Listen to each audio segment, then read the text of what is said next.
There is a young woman named Eva. She is so gorgeous and her beauty always captures man's heart. Look at the girl. It's Eva, right? Oh yeah, exactly. Her beauty always captures my heart.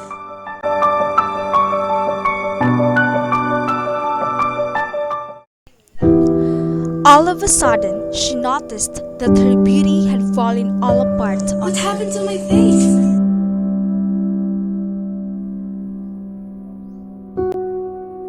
I should do something! I can't carry this anymore!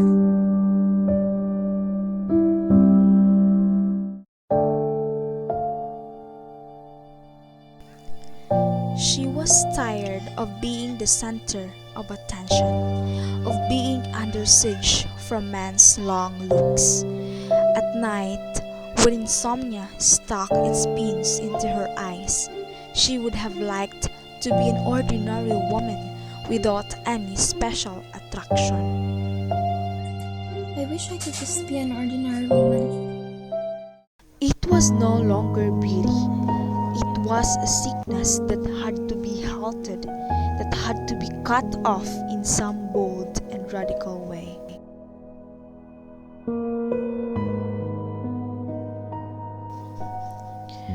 Maybe she would have been happy if she had had the same lack of grace, that same desolate ugliness as her Czechoslovakian friend who had a dog's name, Blackie.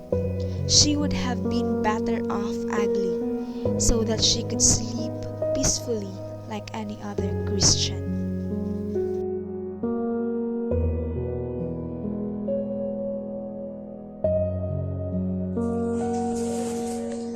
They were to blame for what is happening to me now. I hate them all! She cursed her ancestors. They were to blame for her insomnia. It was there, in the transmission of the head, that the eternal microbe that came through across generations had been accentuated. From her corner, in order to bring on sleep, she tried to go back over her childhood memories. But that remembering always ended with the terror of the unknown. And all just to live in that ancient mansion, to sleep alone in that corner, away from the rest of the world. That disturbing and fearsome dust that fell from above, from the place where the bones of her ancestors were falling apart. Invariably, she remembered the boy. In winter, she would hear him weeping with his tiny sob, mud quenched with the rain. She was afraid of feeling him beside her again after he had leaped over the wall of death. She wished that they would take him far away so that she wouldn't remember him at night.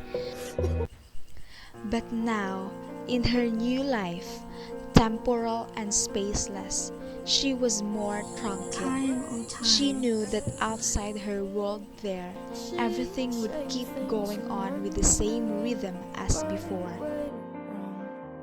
How do I stay strong? Darkness hinders the wonder. It was the first time in her life that she'd felt a real urge to eat an orange. She became happy, and her memory suddenly cut off. She remembered that she had tried to get up and that she was no longer in her bed, that her body had disappeared, that she was no longer she. She began to think about how alarmed the neighbors would be when they opened the door to her bedroom and discovered that the bed was empty. Iba!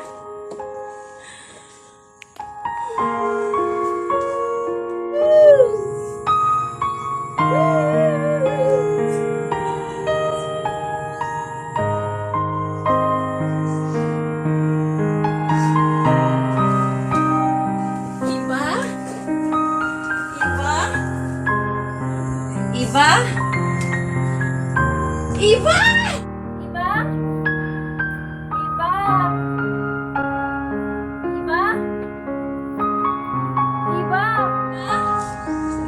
Iba? Iba? Iba? Iba? Iba? Iba? God, Iba? Iba?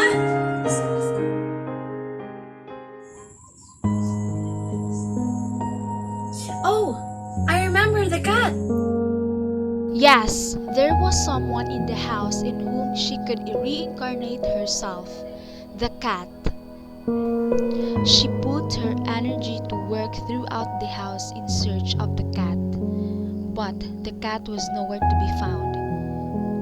The house was no longer the same as before. Now she really was going to sleep. Everything was different.